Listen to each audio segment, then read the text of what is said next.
Hello students, welcome back to my YouTube channel study with Ira. आज हम start करने जा रहे हैं new chapter of accountancy, that is journal. इस चैप्टर में हम पढ़ेंगे जर्नल क्या होता है, क्या इसके रूल्स होते हैं, जर्नल एंट्रीज क्या होती हैं और कैसे करते हैं। ये चैप्टर बहुत ज़्यादा इम्पॉर्टेंट है क्योंकि जर्नल एंट्रीज आपके साथ ही रहेंगी, चाहे आप 12th में चले जाओ या हायर स्टडीज़ में जाओ। Journal entries is must. तो चलिए स्टार्ट करते हैं। सबसे पहले हम देखेंगे मीनिंग ऑफ जर्नल। सबसे पहले हम ये समझते हैं कि जर्नल होता क्या है। ठीक है, जर्नल का मतलब क्या होता है। अकाउंट्स के फर्स्ट चैप्टर में ही आपको बताया था कि हमें रिकॉर्ड्स को मेंटेन करके रखना होता है। ठीक है, जितने भी बिजनेस ट्रांजैक्शंस होते हैं ना, हमारे बिजनेस में जितने भी ट्रांजैक्शंस होंगे हम एक प्रॉपर रिकॉर्ड मेंटेन करके रखते हैं। ठीक है, अब बिजनेसमैन के लिए बहुत से कस्टमर्स आते हैं और जाते हैं। ठीक है, बिजनेसमैन क्या करता है, बहुत सा सामान उधार पे खरीदता है, बहुत सा सामान उधार पे बेचता है, कुछ सामान वो कैश में पेमेंट भी करता है और कुछ ऐसे खर्चे भी होते हैं, छोटे मोटे खर्चे होते हैं, जैसे इलेक्ट्रिसिटी बिल पे करना है या फिर और कुछ। ठीक है, तो इतने सारे ट्रांजैक्शंस हो जाते हैं दिन के, तो एक आदमी कहाँ तक याद रखेगा, है ना। इतने सारे ट्रांजैक्शंस होंगे एक ही दिन में कि कोई सामान बेचा है या खरीदा है या कुछ किसी का पेमेंट किया है, कुछ भी कोई भी खर्चा किया है, कौन कहाँ तक याद रखेगा। तो हम क्या करते हैं, इतने सारे ट्रांजैक्शंस को हम रिकॉर्ड करके रखते हैं। ठीक है, किस में रिकॉर्ड करते हैं हम, जर्नल में। ठीक है, जर्नल क्या है, journal is a book of original entry in which the transactions are recorded first of all as and when they take place. Journal क्या है, जर्नल क्या होती है, हमारी ओरिजिनल बुक ऑफ एंट्री होती है जिसमें सबसे पहले हम रिकॉर्ड करते हैं अपने बिजनेस ट्रांजैक्शन को। सबसे पहले हम किस में रिकॉर्ड करते हैं, जर्नल में रिकॉर्ड करते हैं। जब वो ट्रांजैक्शंस होते हैं हम उन्हें हाल ही जर्नल में रिकॉर्ड करते हैं। ठीक है, जर्नल में ट्रांजैक्शंस हम कैसे रिकॉर्ड करते हैं, जर्नल में ट्रांजैक्शंस हम क्रोनोलॉजिकल ऑर्डर में रिकॉर्ड करते हैं, मतलब डेट वाइज उसे रिकॉर्ड करेंगे। ठीक है, मान लीजिए अगर आज आपने कोई ट्रांजैक्शन किया है, ठीक है, तो आज की डेट डाल के हम क्या करेंगे, जर्नल में एंट्री कर देंगे। ठीक है, ऐसे ही अगर हमारा कल कोई ट्रांजैक्शन होगा तो हम कल की डेट डाल के रिकॉर्ड कर देंगे। तो जनरल में सारे ट्रांजैक्शंस हमारे कैसे रिकॉर्ड होते हैं, डेट वाइज रिकॉर्ड होते हैं, क्रोनोलॉजिकल ऑर्डर में रिकॉर्ड होते हैं। ठीक है, आ गया समझ आपको जर्नल क्या होता है। अब हम देखते हैं जर्नल के फीचर्स क्या होते हैं। A journal is only a book of primary original entry. Journal क्या होती है, हमारी ओरिजिनल एंट्री की बुक होती है। ठीक है, सबसे पहले हम ट्रांजैक्शन किस में रिकॉर्ड करते हैं, जर्नल में ही रिकॉर्ड करते हैं। A journal is a daily accounting record, that is each day's transactions are recorded in the journal on the same day. Journal में हम अपने डेली के अकाउंटिंग रिकॉर्ड्स को रिकॉर्ड करते हैं। ठीक है, आज कोई हमने ट्रांजैक्शन किया, हम उसे हैंड टू हैंड जर्नल में रिकॉर्ड कर देते हैं। ठीक है, थर्ड पॉइंट है, in journal transactions are recorded in a chronological order. Journal में हम ट्रांजैक्शंस कैसे रिकॉर्ड करते हैं, क्रोनोलॉजिकल ऑर्डर में ही हम उसको रिकॉर्ड करते हैं, मतलब डेट वाइज रिकॉर्ड करते हैं। हम आगे पीछे रिकॉर्ड नहीं करेंगे कि हमने आज का रिकॉर्ड कर दिया, फिर कल का रिकॉर्ड कर दिया, फिर दोबारा से हमने पहले का रिकॉर्ड कर दिया, ऐसे नहीं करेंगे। आज की डेट है, जितने भी आज के ट्रांजैक्शंस हैं हम पहले आज के ही ट्रांजैक्शंस रिकॉर्ड करेंगे, फिर हम कल के ट्रांजैक्शंस रिकॉर्ड करेंगे। ठीक है, तो इसमें क्या चलता है, क्रोनोलॉजिकल ऑर्डर चलता है। नेक्स्ट है, a journal records both debit and credit aspects of a transactions according to a double entry system of book keeping. Journal में क्या होता है, हमारे दो एस्पेक्ट्स होते हैं, डेबिट और क्रेडिट। ठीक है, इसमें हमारा वही रूल चलेगा जो डबल एंट्री सिस्टम में चलता है, उसी के अकॉर्डिंग हम इसमें रिकॉर्ड करेंगे।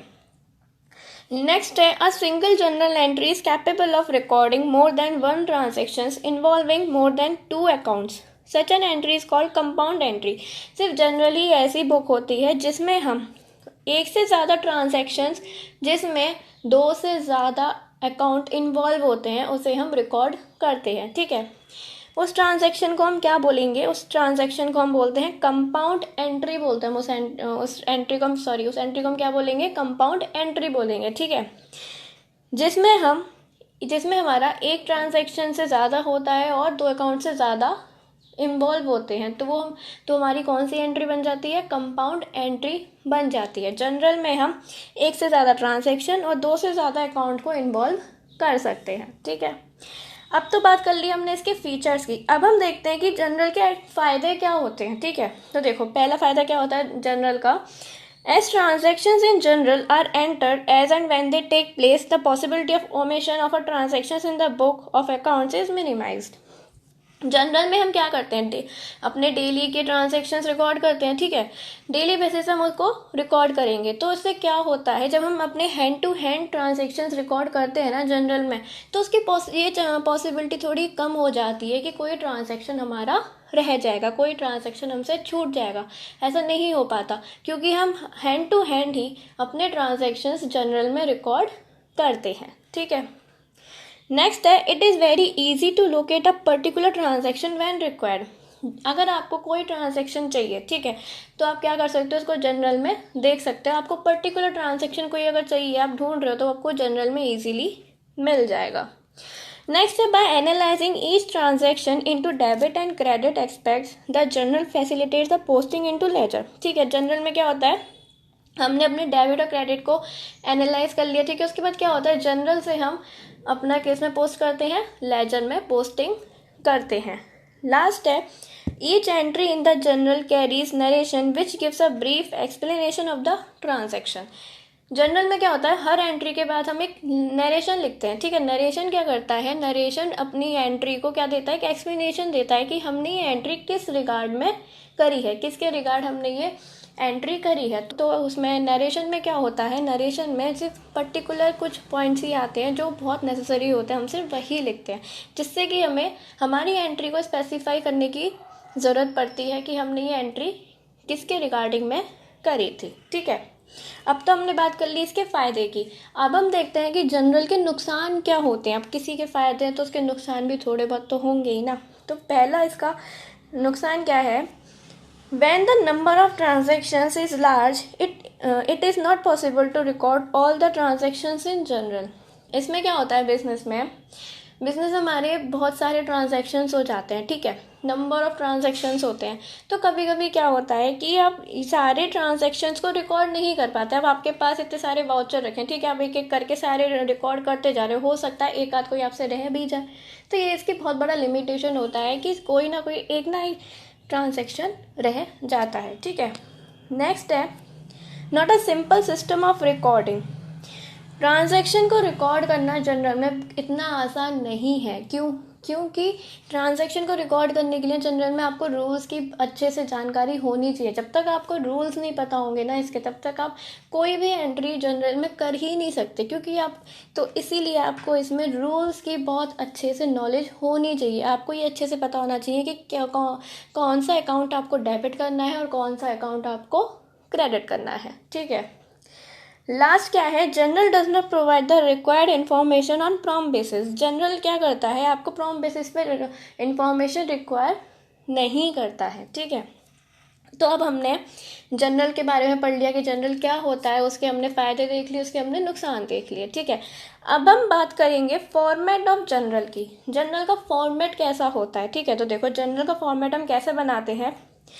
जनरल के फॉर्मेट में हमारे 5 कॉलम्स होते हैं। ठीक है, 5 कॉलम बनाएंगे। फर्स्ट कॉलम हमारा होता है डेट का, सेकंड होता है पर्टिकुलर्स का, थर्ड होता है लेजर फोलियो का, जिसे हम शॉर्ट में LF लिखते हैं। फोर्थ और फिफ्थ कॉलम होता है हमारा अमाउंट का, जिसमें फोर्थ कॉलम हमारा आता है डेबिट का और फिफ्थ कॉलम होता है क्रेडिट का। ठीक है, तो हमारा जनरल का फॉर्मेट कुछ ऐसा दिखता है। अब एक एक करके हम इन सब के बारे में डिटेल्स में पढ़ते हैं कि इनमें क्या करना होता है। ठीक है, सबसे पहले आता है डेट। डेट क्या होता है हमारा, डेट फर्स्ट कॉलम में हम अपनी डेट मेंशन करते हैं। ठीक है, हमें उस ट्रांजैक्शन की डेट मेंशन करनी है जो ट्रांजैक्शन हम यहाँ पे कर रहे हैं। और इसमें क्या होता है, ईयर और मंथ हमें सिर्फ एक ही बार लिखना होता है, जब तक कि वो हमारा चेंज ना हो जाए। ठीक है, तो डेट सबसे फर्स्ट कॉलम में हमारा क्या आता है, डेट आता है, जिस डेट को हम ट्रांजैक्शन कर रहे होते हैं। ठीक है, सेकेंड है पर्टिकुलर। पर्टिकुलर्स में क्या आता है, each transaction affect 2 accounts out of which 1 account is debited and other account is credited. Her transaction दो अकाउंट को अफेक्ट करता है, तो उसमें से आपको एक अकाउंट को डेबिट करना पड़ेगा और दूसरे अकाउंट को क्रेडिट करना पड़ेगा। लेकिन अब इसे लिखोगे कैसे। ठीक है, तो इसका लिखने का क्या तरीका होता है, एग्जाम्पल से समझते हैं। आपको जिस अकाउंट को आपको जिस अकाउंट को डेबिट करना है, ठीक है, तो पहले तो आप उसका नाम लिखोगे। सपोज कर लो आपने राम अकाउंट को डेबिट करना है, ठीक है, आपको राम को डेबिट करना है, तो आप कैसे लिखोगे, राम अकाउंट थोड़ा सा स्पेस देके डेबिट, ठीक है। फर्स्ट लाइन में हम क्या लिखेंगे, जिस अकाउंट को हमें डेबिट करना होता है फर्स्ट अकाउंट में हम उसका नाम लिखेंगे, ठीक है। मान लीजिए हमें राम को डेबिट करना है तो हम कैसे लिख देंगे, राम अकाउंट डेबिट। अब हम बात करते हैं सेकंड लाइन की। सेकंड लाइन में हमें क्या लिखना होता है, जो अकाउंट हम क्रेडिट कर रहे होते हैं सेकंड लाइन में हम उसको लिखते हैं, ठीक है। अब जैसे मान लीजिए हमें सेकंड लाइन में कैश अकाउंट को क्रेडिट करना है, ठीक है, तो हम कैसे लिखेंगे, थोड़ा सा स्पेस देंगे, फर्स्ट लाइन से थोड़ा सा स्पेस देंगे, फिर हम लिखेंगे टू के बाद हम लिखेंगे कैश अकाउंट, ठीक है। तो ये हमारी क्या बन जाती है, जर्नल एंट्री बन जाती है। हमें अपनी जर्नल एंट्री ऐसे ही करनी है, तो हम कैसे लिखेंगे, Ram account debit to cash account. First line में हमारा हम वो लिखते हैं जो हमें डेबिट करना होता है, सेकंड लाइन में हम वो लिखते हैं जो हमें क्रेडिट करना होता है, ठीक है।